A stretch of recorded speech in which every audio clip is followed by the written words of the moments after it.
Screamin' Pylons come into tonight's contest holding a lead in the overall standings, but the Failures beat them 1-0 in the only head-to-head contest to date. Both teams hope to secure victory tonight, even though it strains credulity to think of any possible reason why anyone in the universe would actually care about the outcome. Great checking, solid goaltending, crisp passes, and precision goal scoring. You'll see none of this tonight. You will see people falling down and making a lot of mistakes, however, as we bring you the Screamin' Pylons versus LOL Fail.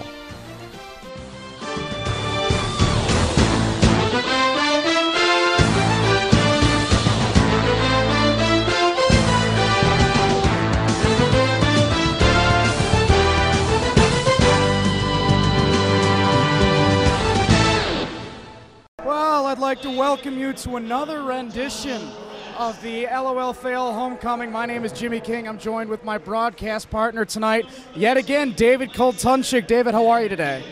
Jimmy, I'm doing all right. I'll tell you what, though, I haven't seen much in this last year to make me think that this is going to be any better than that horrible tragedy we experienced last year. I mean, last year's game was an absolute dumpster fire that even the Slumdogs of Compton would be proud of.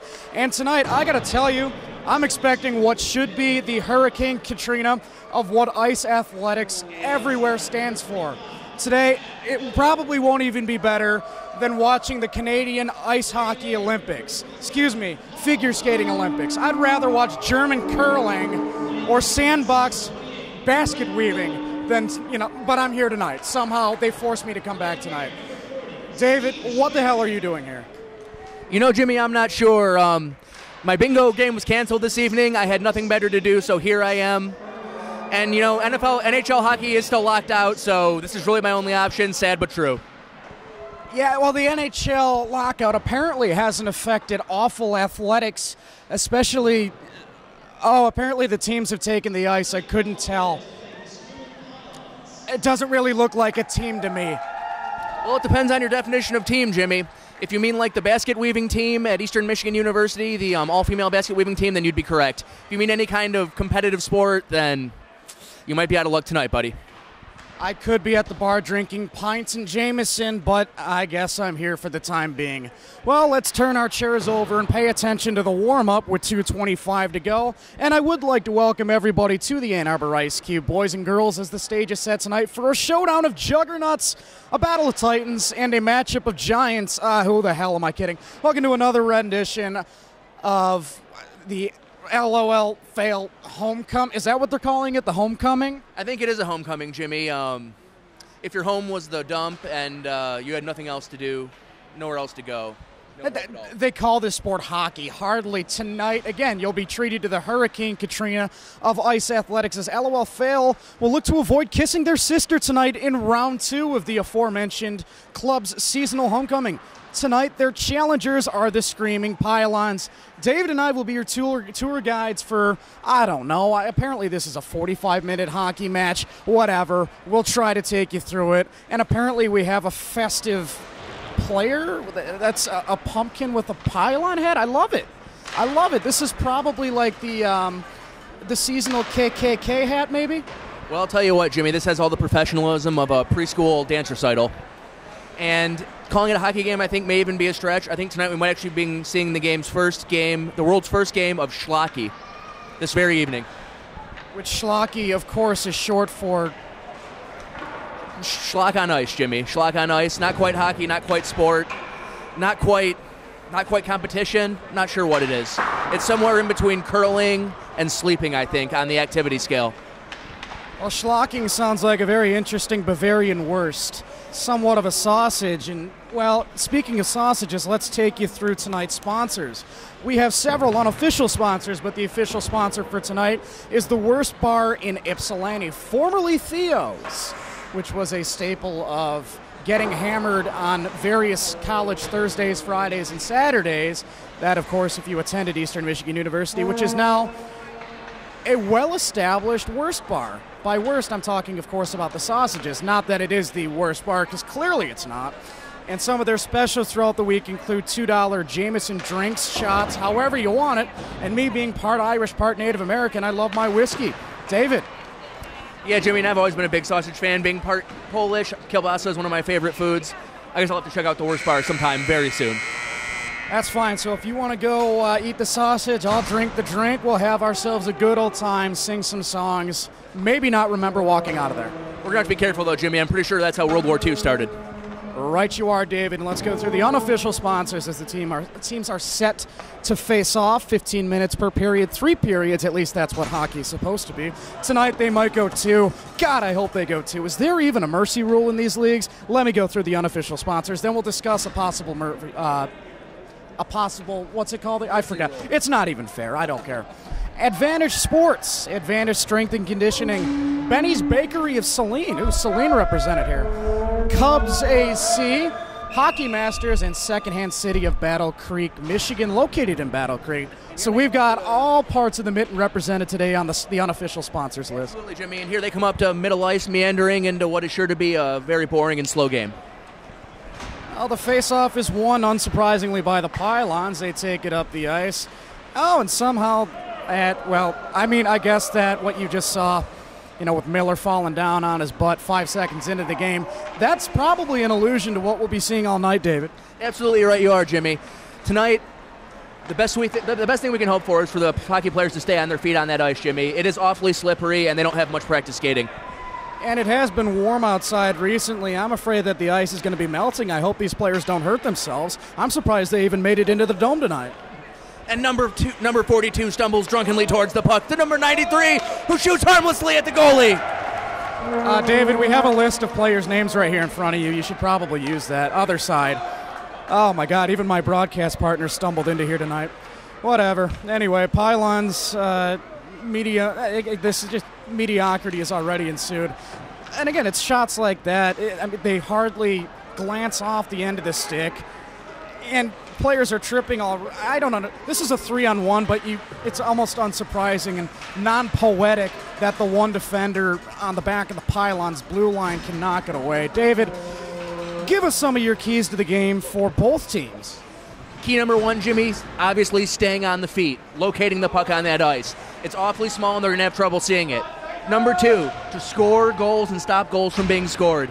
I think that is going to be absolutely key tonight for either team to bring home the victory. Hopefully, the LOL fails on their homecoming here.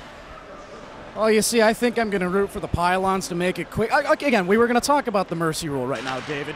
When I played soccer, we had a 10-goal... Oh, wait, that puck was blocked by his own player. How about that? Anyway, Miller shoots. Oh, and somebody scored.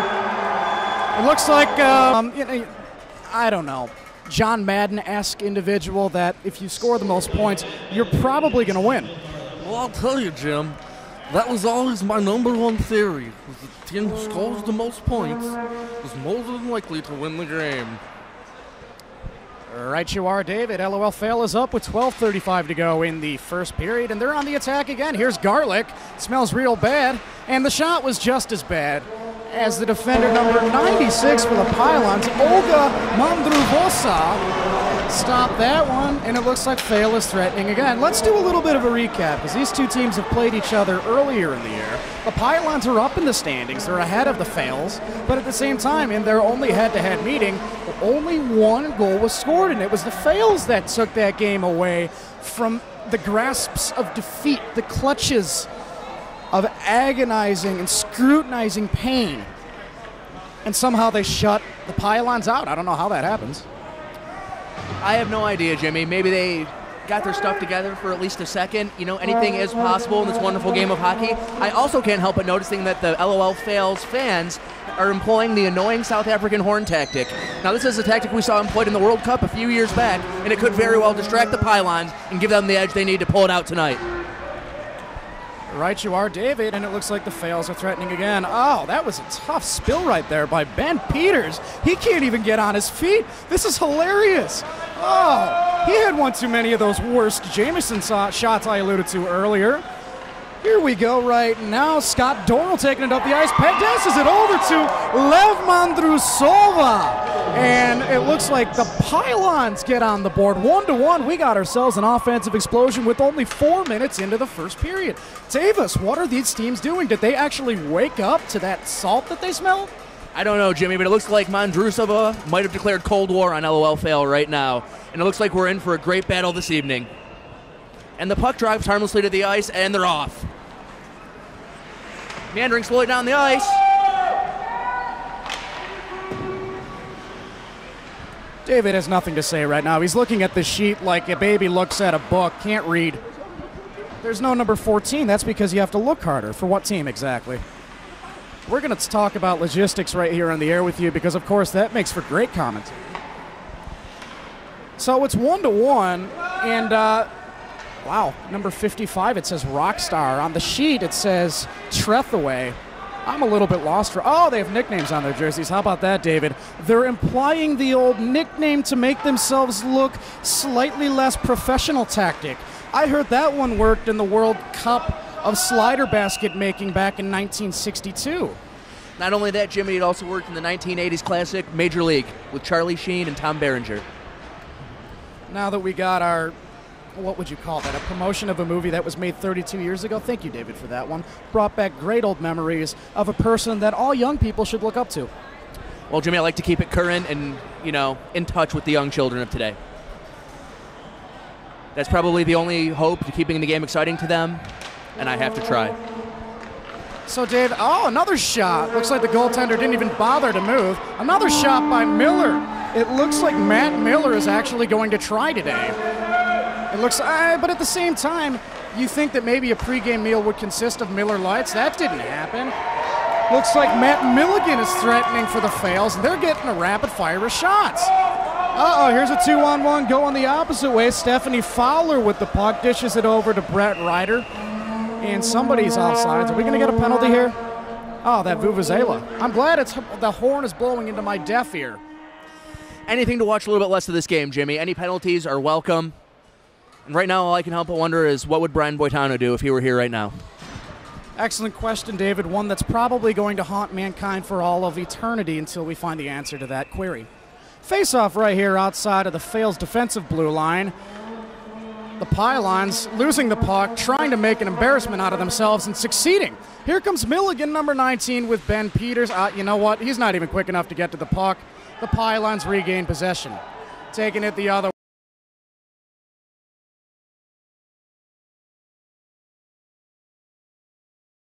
Unbelievable stop. David, we are seeing excellence right here in goaltending. And the excitement is just out of this world here, Jimmy. The fans are on their feet. The excitement is boiling over slowly like a hot cauldron, and I can't wait to see what's going to happen next. There's more excitement here than a co-ed 5th grade soccer match during third hour of recess. Action on the far side blue line inside of the Pylon zone. Good take by Milligan. The shot, another excellent diving stop by the 5'0" goalkeeper. That puck stays in the blue zone. Pylons can't get it out of there. Good pressure right there. Steve Edwards making a name for himself. Peters keeps it in the zone. And the Pylons number 14, which is not on the roster, unfortunately. We can't call out their name, and it's too far for me to even bother reading what's on the back of the jersey. Here's Milligan again. 1-1 score. Good diving stop right there. 42, Scott Sorrell, the defenseman for the Pylons, kicks it out of the zone. And nameless number 14 with the puck. 3-on-2, shot, good save, knocked away. Jason whatever, it's Greek.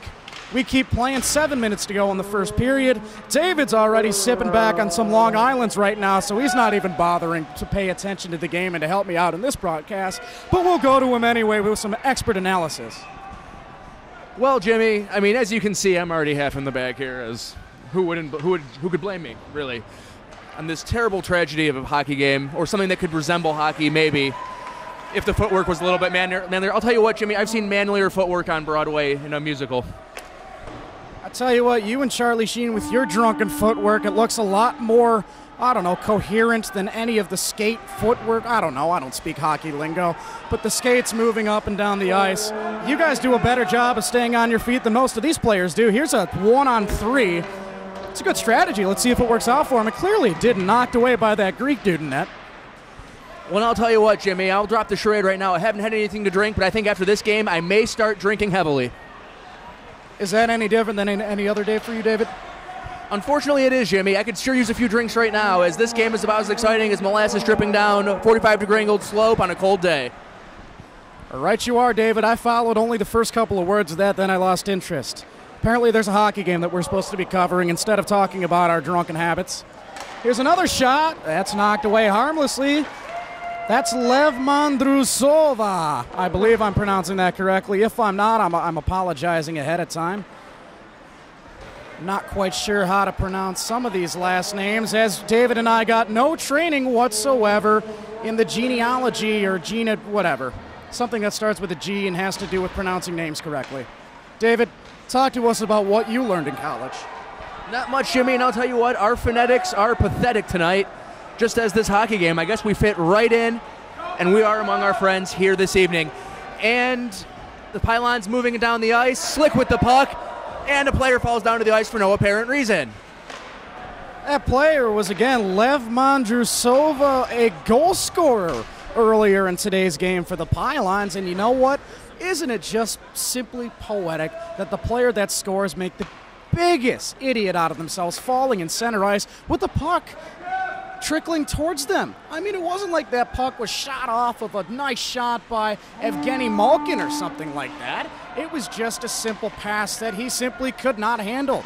David, talk to us about handling sticks. Well, Jimmy, the stick handling tonight here is indeed in top form. Where they got the practice, I have no idea, but they are certainly experts at handling the stick. And they're moving it in and out. Oh, here's a breakaway. Tennyson, one on the goalie. He shoots, and wow, a one on goalie, and nothing could happen. Here's Welke, and he can't reach out to get the puck. Keeping it in the zone, the shot. I don't know, people are tripping everywhere. You just had a breakaway, you couldn't score. The goalie's, again, 5'0", and we're going to try to, it looks like the goalie today is David Wild in net for the Pylons. He stood there like a pylon, I can tell you that. But Dennison just couldn't get the puck anywhere close to the, 90% free net area where the goaltender, was not standing. And again, it's not like he was moving, he was a pylon. That's kind of what this team stands for. Indeed, Jimmy, and they do have all the excitement and the action of a pylon. Generally the same characteristics as well. They make you want to stay away, and their jerseys are that ugly, hideous orange color of the Philadelphia Flyers, Jim. Straight out of 1972. Right you are, David. Another shot. Oh, that one was almost redirected into the net by the nameless number 14 player. Scott Sorrell kicked it in. Giant defenseman staying by the blue line. I'm going to talk about the guy that's just standing there. How about that? Because it makes for more entertaining commentary. Would you agree with that? You said it, Jim. Right you are. Up the ice, here comes Wilner. He's taking on two defenders on his own, and again, true to the name on his sweater, completely failed. Laughably so, if you will. And again, Ben Peters, the captain of this team, and the guy who's going to be giving us our paychecks at the end of the night, making a total idiot out of himself and a mockery of this magnificent sport that is locked out professionally. But if this is the best we can get, really? Well, I just got to say I'm pretty happy I'm being paid for this. You said it, Jim, and I'll tell you what. These teams' efforts tonight are kind of like a dwarf in the high jump. They're trying, but you don't always get over the bar. Well, during the intermission, and we have 2 minutes to go before that intermission time hits, I think we should try to snag an interview with the guy to our right with the cowbell. What do you say, David? That sounds great, Jimmy. I do have a fever. And there's only one cure for that fever, Jimmy. You know what it is? Probably sleep and some vitamin C. I should get some orange juice from the concession stand instead of interviewing nameless people. Indeed, Jimmy. Orange juice is good to build up your immune system and help fight disease. Now that we got our harmless and pointless PSA into the mix today, let's get back to hockey, or whatever this is called. Icing is called. Apparently that's a rule by hitting the puck too far. That's more strength than I've seen out of both of these teams, just slicing that puck down the ice. Again, that's almost like you're benching the bar in the weight room. You said it, Jim, and that was an obvious icing call right there. That was icing like he was a baker, Jim. Right you are, David. Face-off comes into the near side circle. Won again by the Pylons. Actually, we'll say that the Fails won that. Look at that effort, all of that 3-mile-an-hour ice skating to get to the puck. David, talk to us about slow speeds. Well, Jim, slow speeds are one thing that these two teams know about. And it seems that the Fail may have scored, maybe? Or the puck? No, the puck was stopped. It's hard to tell, Jim, as the teams don't seem to be displaying any kind of energy or enthusiasm for the game at hand. Well, I gotta say, I think I got the goaltender for the Pylons wrong earlier in the broadcast. The number on the back of the jersey is 27, so that would be Sung-Hee Lee. And on the roster of the Pylons, shot, that one's wide. And on the roster of the Pylons, what we see right now from the player I'm trying to describe to you, as the action stops in front of the net, Sung-Hee Lee, number 27, is a forward defender. Let me just list this for you. Actually, can we get a shot of this on the roster right here? I'm going to bring this up here. It says forward, defender, goalie, and WTF, which in German stands for Weitze something else. I don't know. I'm making stuff up off the top of my head. Anyway, so we don't know what position they play, but they're in net right now. David, talk to us about being inside of a net. Well, Jim, being inside of a net, as you know, can be very stressful. You have to watch out for the puck, and you have to make sure not to get tangled up in all that dangerous net.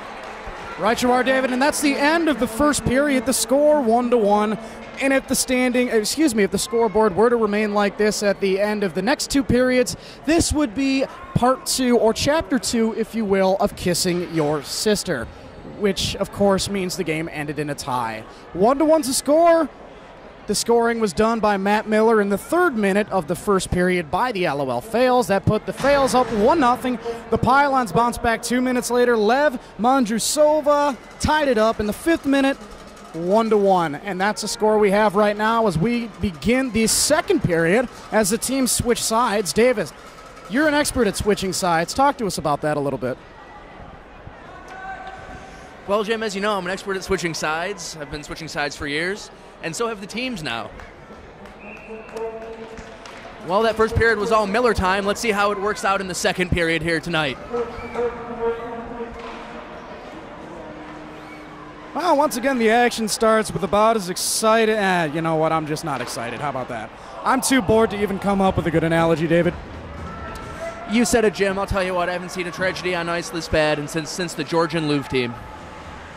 Right you are, David.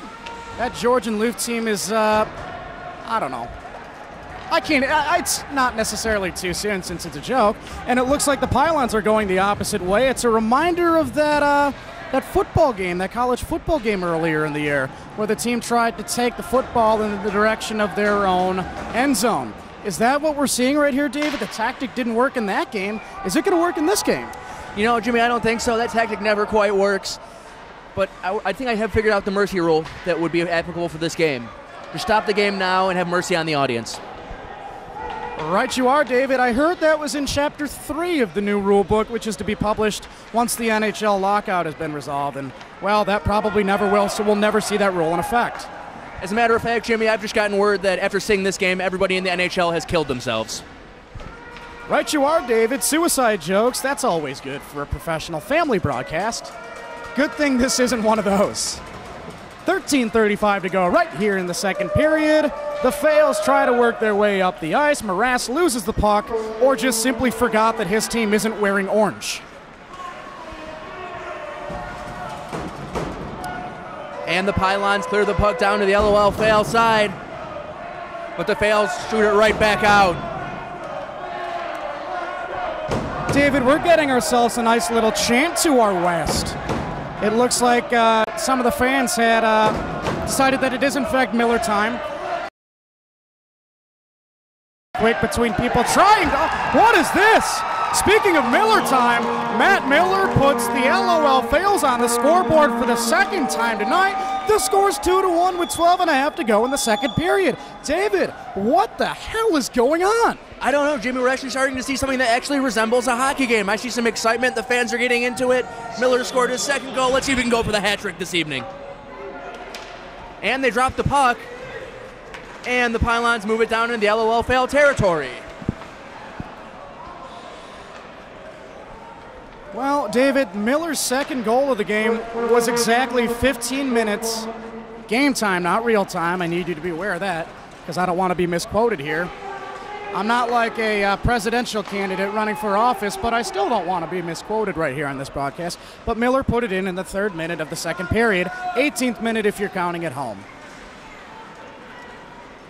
Mandrusov.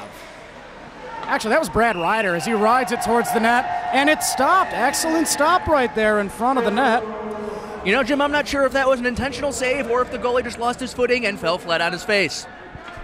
Right you are, David. I wouldn't be surprised if either was the correct answer. Well, it looks like the fail tried to get 6 people on the ice, not including the goalie. I don't think that's fair, but they probably need that extra player. Well, that is a possible tactic, Jim.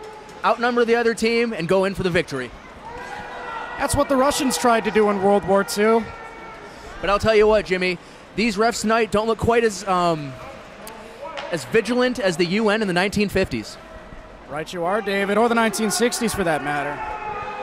Wow, this Brad Ryder is about as slow as my thought process to come up with another good analogy. Something I'm not very good at right now in the second period. And again, the fact that I'm even keeping somewhat of an interest in this game is shocking. And it looks like the fails are trying that technique where they group a bunch of players in one area. Is that ever going to work for them when they group too many players in one area? You know, it could, Jim. It seems like they're clotting right now. And that could be a decent strategy. Move together, clump up, and try to overwhelm these Pylons. Right you are, David. 10 minutes to go right here in the second period. We are, again, at the Ann Arbor Ice Cube, or as they have so craftily dubbed themselves, A Squared Cubed. Well, Jimmy, and it seems one of the referees has lost interest in the game and is now knitting himself a pair of mittens. Right you are. It is cold in an ice rink. That's kind of what happens. Here's that number 14 nameless guy on the sheet. I think he was a free agent that they just forgot to report, David.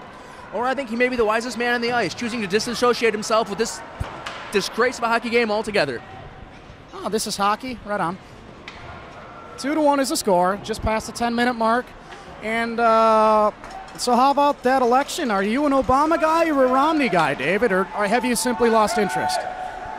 I can't say that I'm really too fond of either of them, Jim, but I have to say, if I had to choose right now, I'm still an Obama guy, unfortunately. It's unfortunate that your political views are on this broadcast right now, David. I'll go Romney just for the sake of argument. How about that? Well, you said it, Jim. You said it. Nice to keep it fair and balanced. Excellent. Once again, we're sponsored today by the Worst Bar, not Fox News, as David has so aptly alluded to in that little segue into my sponsor listing again.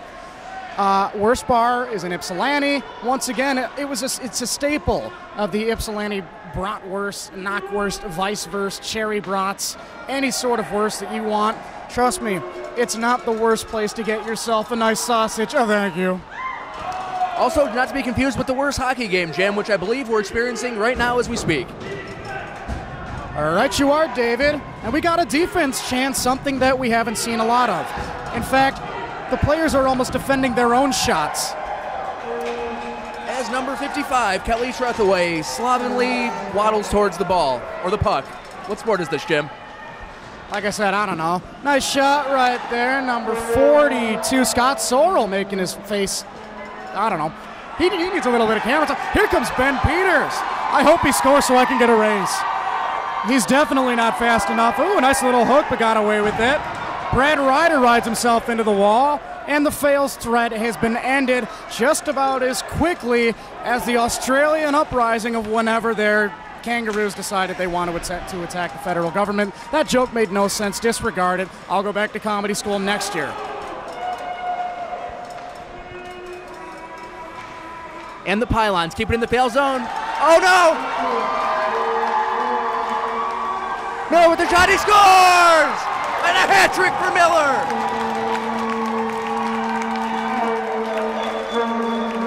And Miller with an exemplary performance here tonight at LOL Fails homecoming game, Jimmy. He's hogging the scoreboard, David. That's not fair. Or balanced, for that matter. But I have to admit, Jim, I may be starting to get a little bit excited. I'm afraid to say it, but I think it might be true. No, that's just the tequila kicking in. See. Oh, I see what you did there. Get it? See? I see what you did there. Rim shot, please. Well, it looks like the Pylons have decided they want to counterattack. That was ended about as quickly as the Ewok uprising. 3-1 is your score. Miller's on the scoreboard 3 times. He's scored more times than I've seen complete passes in this entire game. And I'll tell you what, Jim, it seems like the Pylons are really losing their footing here in this game. LOL Fail are ahead by 2 goals at this point. Second period only has 6 minutes left, 6 and change, and the Pylons are really going to have to do something to get back in the game, Jim. Right now they're looking like France versus Chuck Norris. That's definitely a lopsided matchup, David. That's a very, very good, concrete, and intriguing analogy right there, as well as expert analysis, as always. My broadcast partner, David Koltenchik. Again, my name is Jimmy King, and you're in the Ann Arbor Ice Cube, which is really, it's in the city of Ann Arbor, which is shocking given its title. Here's a shot. Oh, that one was knocked away. That was a 3-mile-an-hour shot. Didn't even get close to breaking the sound barrier like that Australian, what would you say that is? Idiotic, suicidal maniac who wanted to jump from space? I'll tell you what, Jimmy, I was hoping he was going to hit the ground and make a man-shaped hole like in the Looney Tunes. I believe that already happened once. That hole's still in the state of, what is it, Arizona or New Mexico? I can't remember. Oh well, geography's overrated. Somewhere west of LA and east of New York. And I'll tell you what, Jimmy, this hockey game has all the intensity and aggression of Sesame Street on ice. The crowd is just on its feet here, if you could call everybody sitting down on their feet. Right you are, David. Oh, and we have our first man in a kilt spotting on the east side of the ice. Oh, that goal was scored. Unbelievable. Can you believe that? The score is 4-1, and the failures are not looking like failures right there. Good shot, Bill Garlick, and he is definitely not stinking up like he was earlier. You said it, Jim. That shot had a strong smell to it, and it reeked of victory. The Failures just crushing the Pylons right now, 4-1, and they have a comfortable lead right now. We'll see if they can avoid failing, which does happen to be their specialty, Jim. That goal was scored in the 10th minute of the second period. The score 4-1. LOL or LOL. If you're not in the gaming industry, fail. Squad, club, clinic, whatever. And again, the Pylons are racing away from the net they're trying to score on. I've seen this tactic before. It's called trying to lose on purpose. Uh-oh, here's a nice little breakaway. Trying to stop him, Melinda Thacker. She won't catch up. That shot was saved. Wow, what a save. Garlick tried to score again, and he was denied by Sung-Hee Lee, the forward defender goaler. WTF, David. And I'll tell you what, Jimmy, that goalie moved with all the speed of a paralyzed cat. She just is jumping around there. I can't believe it. Face off. That one was not won by Peters, but instead he was beaten by Stephanie Fowler. Oh, man, when we talked to him in the post-game interview, I really want to ask the question on everyone's mind. How do you feel about being beaten by a girl on a face-off where you're twice her size? No kidding, Jim. Not to mention, why did you pick up hockey? Why do you continue to play hockey? And what is the point of this humiliation this evening? There's another chance. That one was stopped. Lee has decided that she was going to wake up from whatever slumber she was in and jump into this hockey game, make a save, and keep the game from getting too out of hand. The score's still 4-1, 3:23 to go in the second period. The Pylons, they've showed a little bit of energy over the last couple of minutes or so, not on the offensive side, but trying to keep the puck out of their net. Not that the Failures are doing any, they wouldn't, whatever.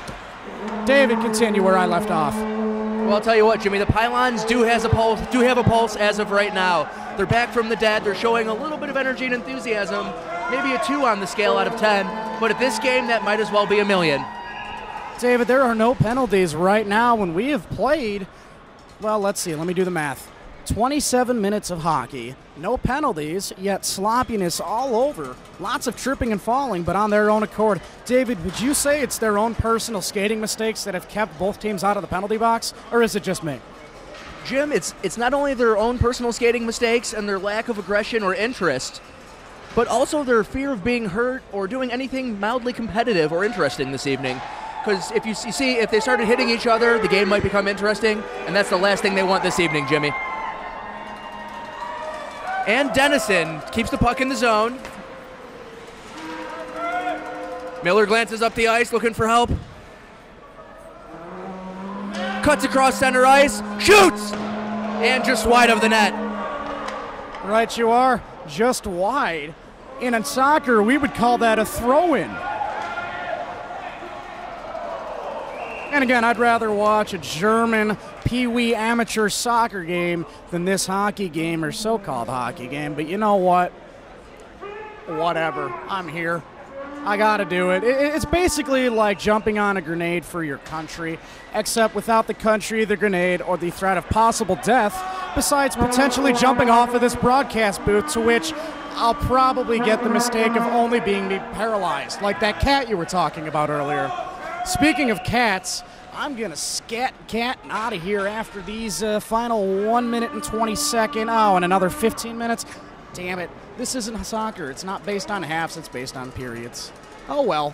Unfortunately, you're right, Jim. We still have a whole other period to go after this, and something tells me it's going to be just as pathetic as the first two. Keys for the fails, they got to keep on doing what they're doing. Somehow they've avoided failing today, and that's incredible. But don't count these pylons out. They still have a pulse, and one of them may actually know how to play hockey and may start doing it soon. David, you and I are both doing a good job of representing a famous Led Zeppelin song during this broadcast just to keep it interesting. Rambling on. That's it, Jimmy. Ramble on.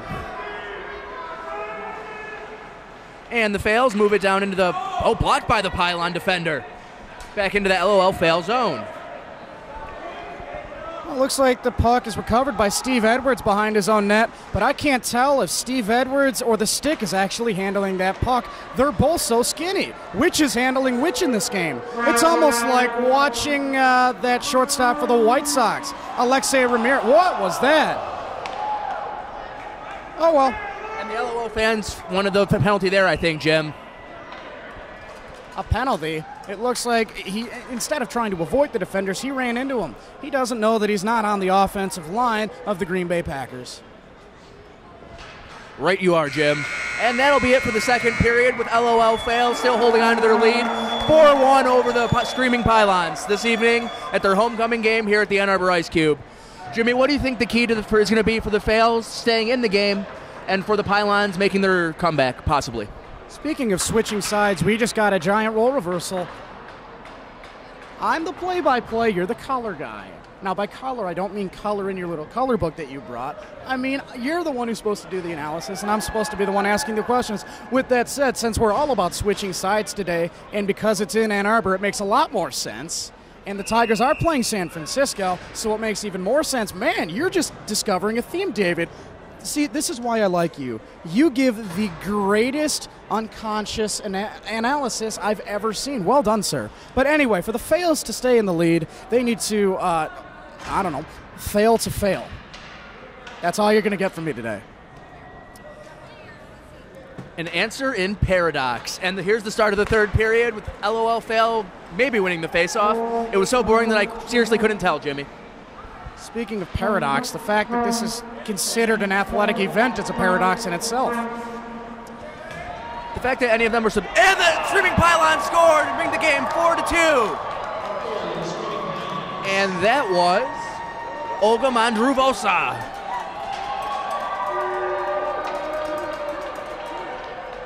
In Soviet Russia, you do not score the goals, but the goals score you. All right, you are, David. 14-22, agonizing more minutes to go in this game, 4-2. And you know what? They failed to fail something or another. You're right, Jimmy. They failed to fail at failing right there. And here they are moving down the ice trying to compensate for the fail that they just failed. Right you are, David. Let's get a replay of that. Talk slower and say that 7 times fast. Another paradox. Well, again, it looks like the Pylons are employing the move the puck towards your own net technique. David, talk to us about moving pucks. Well, Jim, moving pucks can be tricky. You see, the ice is very slippery, and those sticks are very thin. When you put those two things together, mixed with the fact that none of these people can skate properly, you're in for a very challenging endeavor.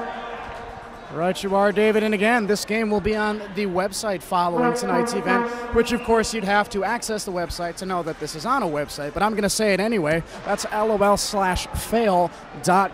to view this game again. Probably.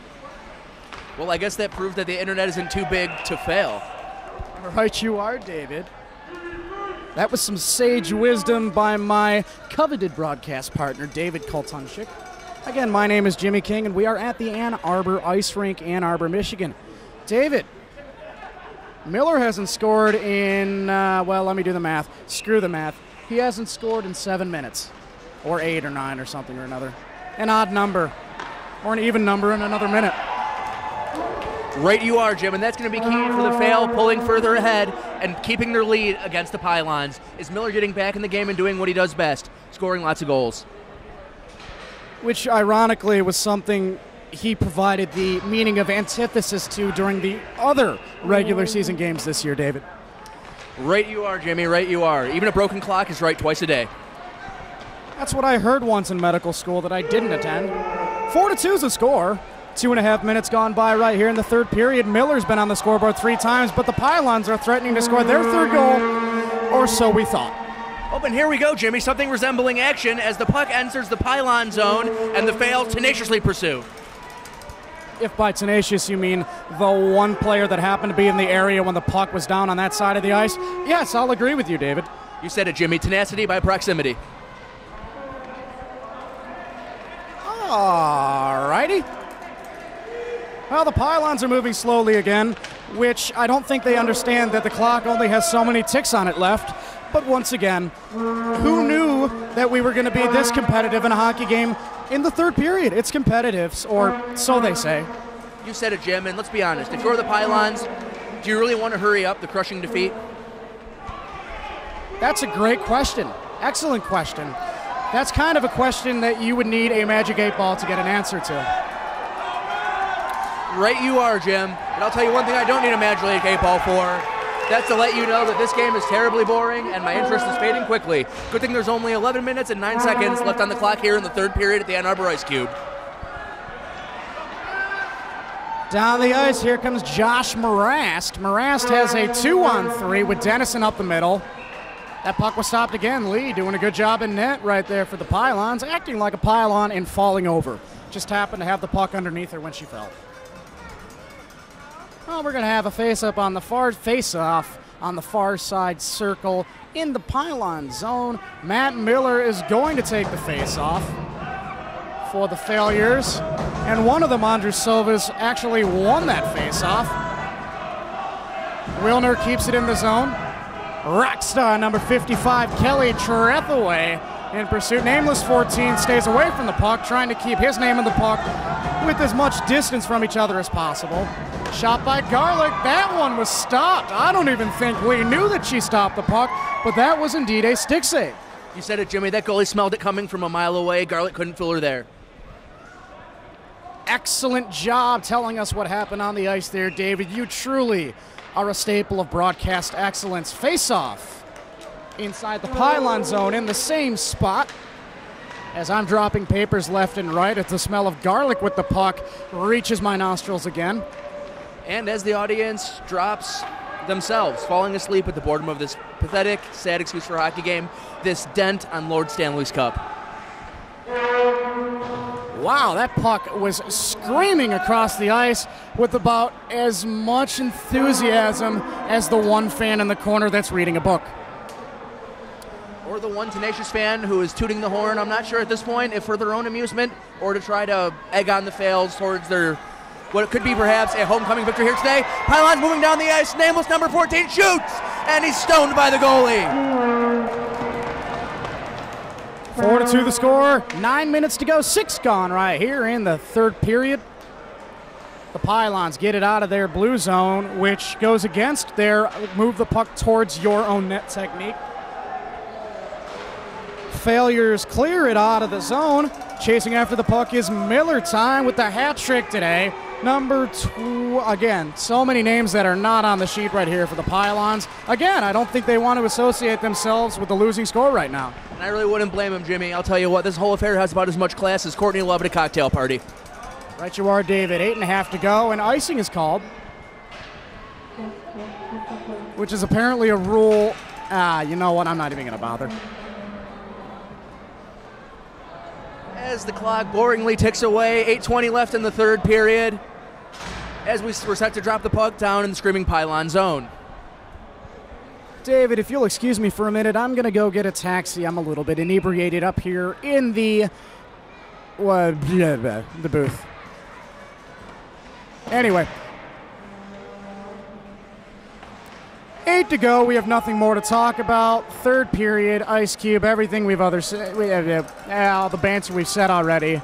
Repetition, people falling, moving puck, goals, etc. You said it, Jim. What really can be said that hasn't already been said about these two teams? Skill level's just not there. The excitement is absent.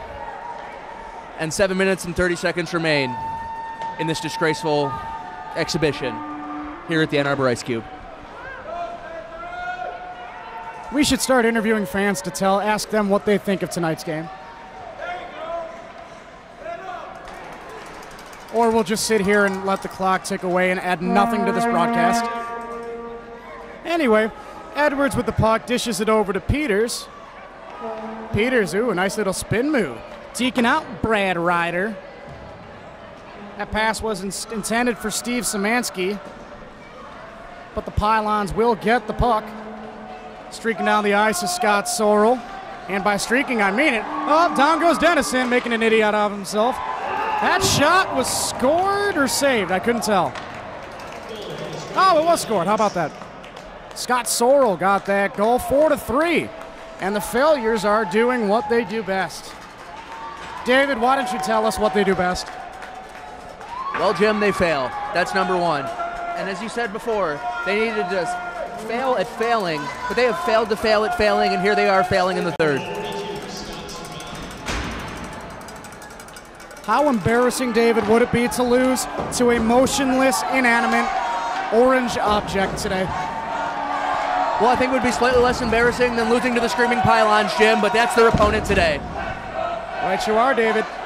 4-3 is the score, 6 minutes to go. And if you do the math, which no one knows how to do here, that's 360 ticks on the clock to go. You said it, Jim, and I'll tell you right now, at this point, I am so bored, I wish I would have my throat crushed by a screaming python. Right you are. Szymanski, the shot from the blue line. Lee makes a tremendous acrobatic dive to knock the puck away. Szymanski up and then up. Nope. Here comes Wilner from the blue line. The shot. And that one scored. Unbelievable. Brett Wilner gets the 5th goal for the Failures to put them up by a comfortable 2-goal lead. David, what is happening here? We're looking at a complete lack of failure by the Failures. They are basically doing the opposite of what the name on their sweater implies that they will do on a 45-minute-a-game basis. Talk to us about bases.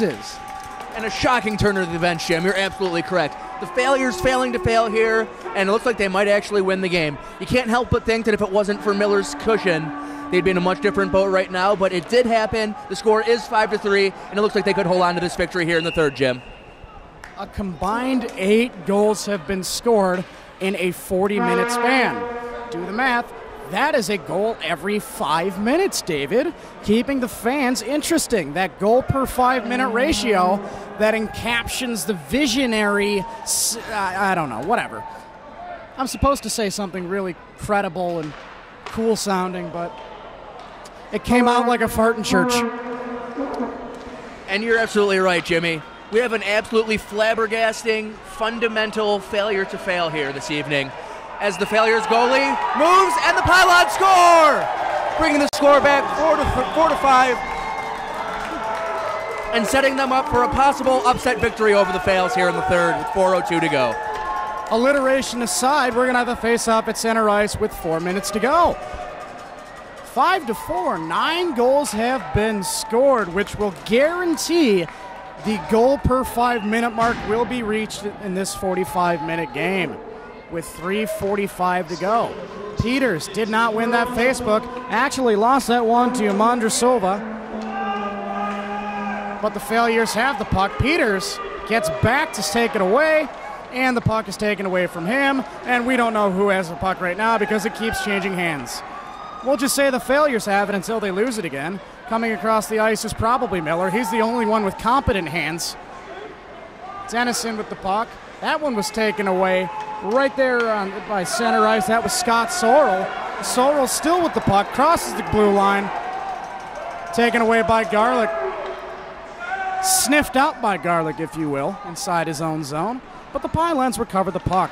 send it down ice. Here's Sorrell again, looking to beat Dennison. Dennison regained his defensive position, clears it up the ice. Referee says it's clear, waves icing aside, and the Pylons regain the puck under 3 minutes to go. 5-4, third period, which of course in hockey means the fourth quarter.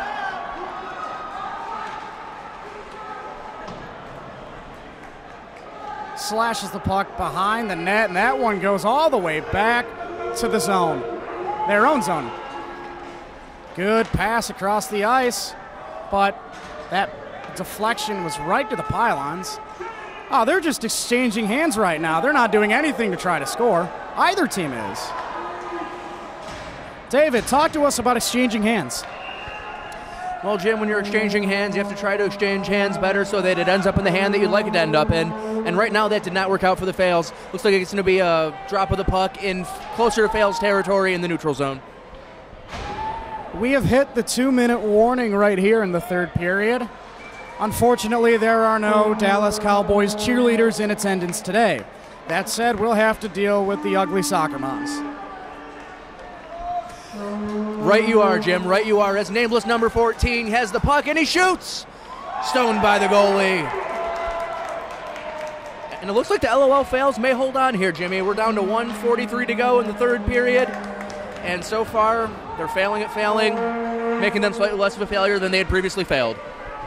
And time for another shameless plug brought to you by the Worst Bar in Ypsilanti. Go there for $2 Jameson shots once in a while. I don't know the exact day. I believe it's Wednesdays.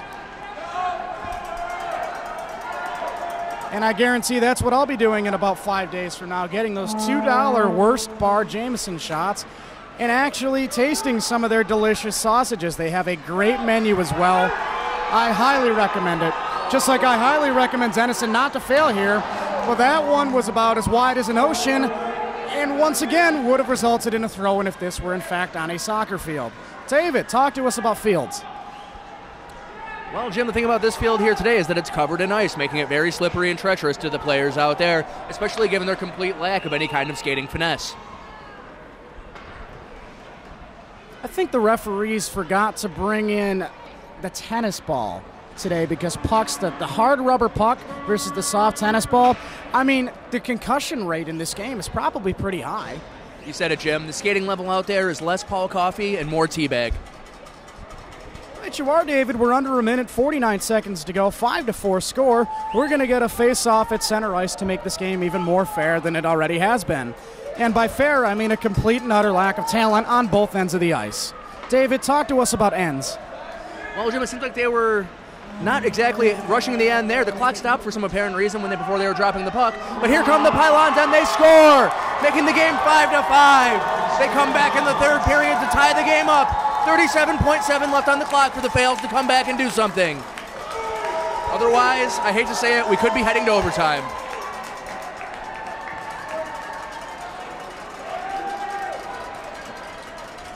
We are about a half minute away from kissing your sister again. I don't have a sister, so we'd be kissing somebody else's sister. I guess it'd be better for me since I don't have to kiss my imaginary sister. Right you are, Jim. Right you are. And I wish I could have watched an imaginary hockey game tonight. It may have been more interesting than the display we're seeing right here. Oh, and a dangerous puck across the front of the goal. But the Pylons fail to capitalize.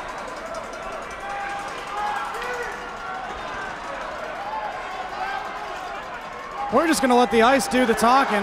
Oh, nice little shove. Well done. Creative Steve Szymanski streaking down the ice. That shot's wide. Braille Garlic sent it wide. Here comes Miller. 2 seconds up the ice. That shot's wide. And that's the end of regulation. The score, 5-5. 5-5 right now is the score.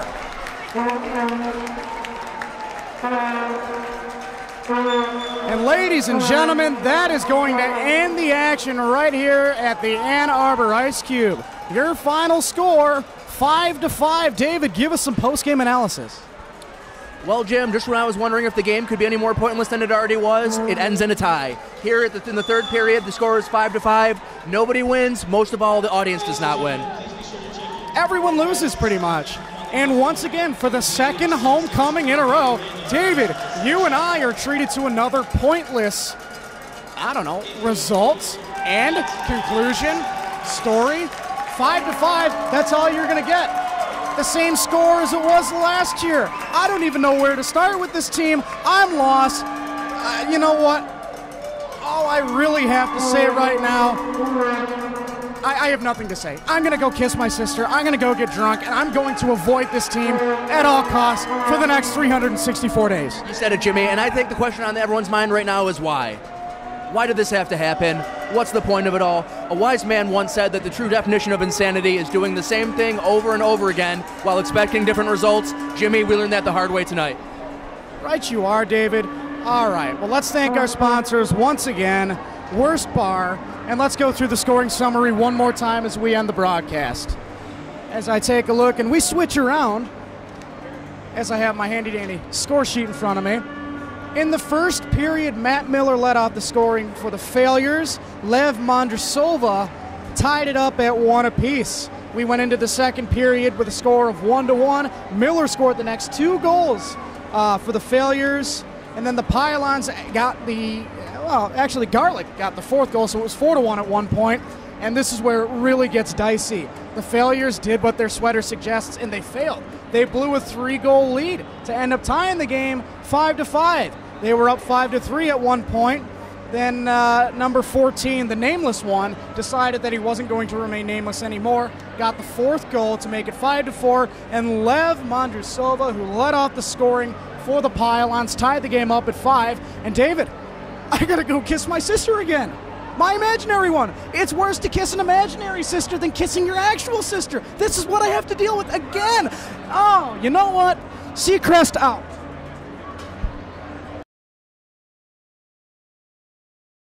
We're interviewing Kelly Trethaway.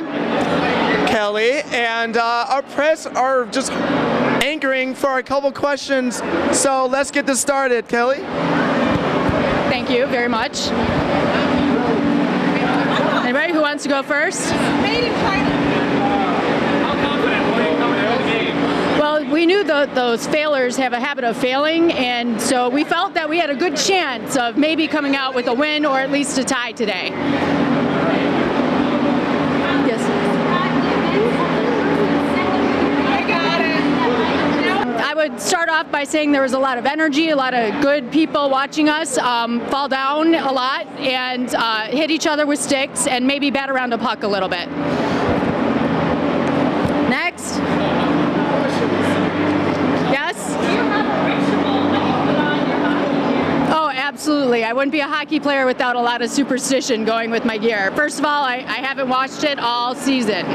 So that's the first ritual. Don't wash your gear. And then put it on one piece at a time.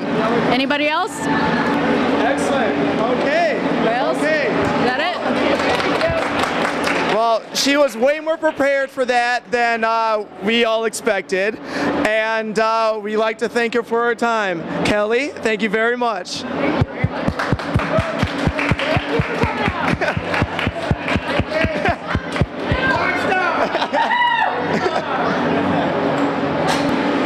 The press conference continues. Let's get this underway. Questions? Yeah, questions? Next set of questions. Questions? I really don't hold the mic. What team do you put on first, your right or your left? I put them both on at the same time. I just like jump into them. They like themselves up? Yeah, it's like you see Back to the Future 3. Yeah. Yeah. Good work. Who's your favorite hockey player? It's number 9. Who? No, Gordie Howe. Gordie Howe. Uh-oh. What's your inspiration? My first wife. Sorry, that was terrible.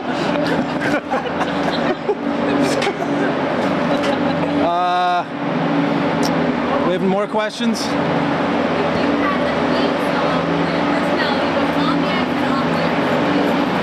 A theme song for my personality. I don't know, Coach. What do you got? Theme song for personality.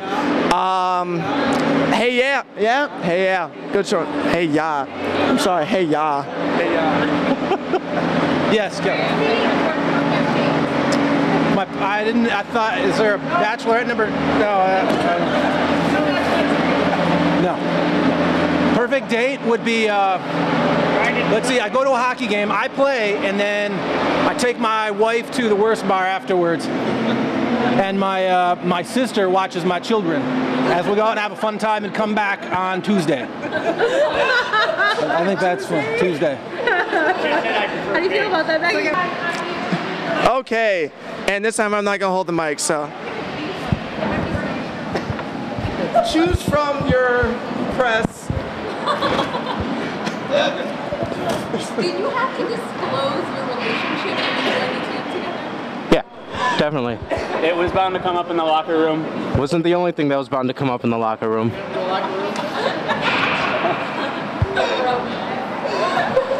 Without the Mance. I think Catherine had a question. Yeah. What is your post-game drink? Hey, Oatmeal breakfast stout from the worst bar. Beer. Nice way to work on the sponsorship. Like that. How do you think this affects your chances to make the playoffs? There are no playoffs in this league. 100%. Then charge me a playoff fee? Last year and this year? Good. what's your favorite part of playing on this LOL field? When the game's over. When the interview is over. Any other questions? Still waiting on that one. No more questions.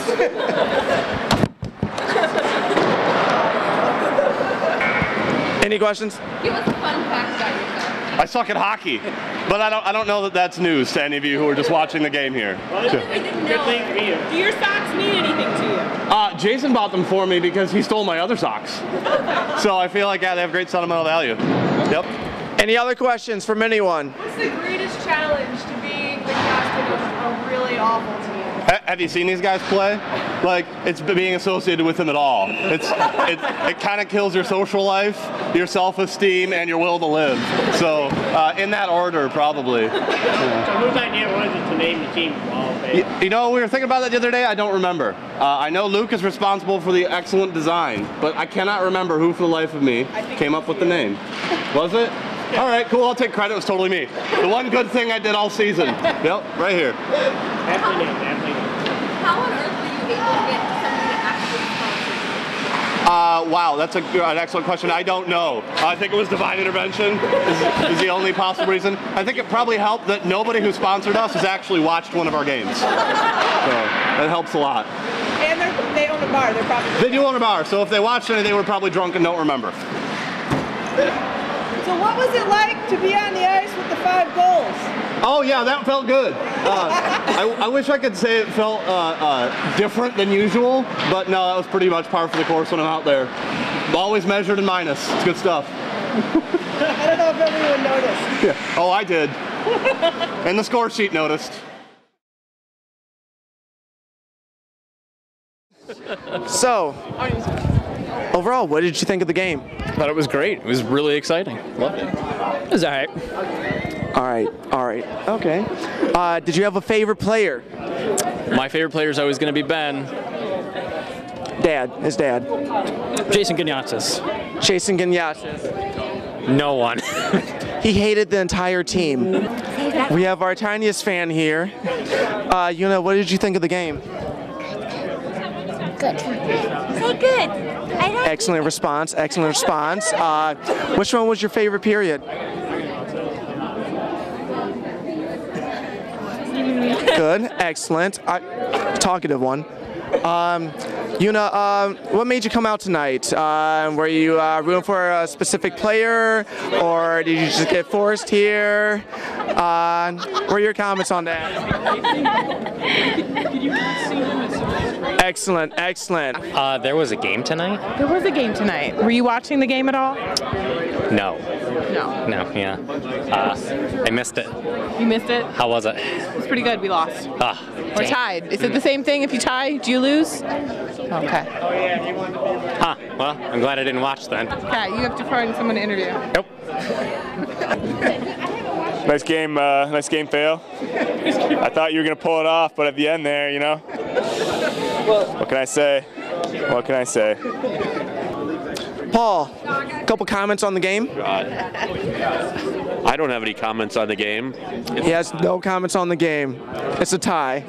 We're going to find someone else now. Andrea! Yes. Comments on the game? I was real excited about the game. I thought they played great. Yeah. Any more comments about the game? Good thing we had the crowd participation that helped on a couple goals. The LO fail, let's go, let's fail, let's go. That was great. Couldn't have done it without them. How did you contribute to their tie? Like, what positives made you help push them to that awesome tie part of the game? I told a couple of them to hand them their asses. I don't know if they did that, but that was my big contribution to the game. That was pre-game. Excellent, excellent. Okay. Do you have any comments on the game? What was your favorite part? They scored. I like when they scored as well. Did you have a favorite player? Yeah, Who was your favorite player? Daddy. Other than Daddy, do you have a favorite player? Jason, Luke, just Jason. Daddy. Jason, nice, over Luke. Okay. How loudly did you yell during the game? Extremely loud? Yeah. Excellent, excellent. How loudly you yelled during the game? I yelled this loud. That loud. What did you cheer during the game? Oh, Phil. Excellent, excellent. Did you have any questions for me? No. Excellent. I'm so glad he said that. Okay.